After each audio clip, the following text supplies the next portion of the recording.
Mutungamiri wemain opposition munyika yeZimbabwe vaadvocate Nelson Chamisa vanodikanwa nevanhu vopinda muzananidzoro vachitaura mashoko ekuti aiwa, let us all seek the truth in these ancient of days. Vanotaura mashoko ekuti aiwa, saugaro venyika yeZimbabwe, let us seek the truth, tikangotsvaka chokwadi chete aiwa nyika yedu inoprogresa inoenda mberi. Saipinda mashoko anotaurwa naNelson Chamisa muziva kuti aiwa anogara achinikareja, anogara achisimbisa vanhu kuti vava nehope kuti nyika yeZimbabwe change iri kuuya and is coming soon. Ndinobva wasubscribe like turn on the bell icon. Tipinda paendo pake anobuda muzananidzo rinonyora achiti seeking the ancient of days. Jesus Christ is the ancient of days, the Alpha and Omega.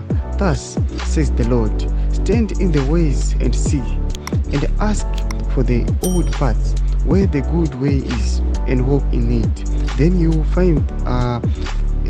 find rest for your souls. But they said, we will not walk in it.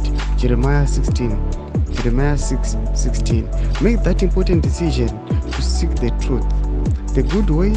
Seek the ancient of days. Blessed Sabbath. #God is in it.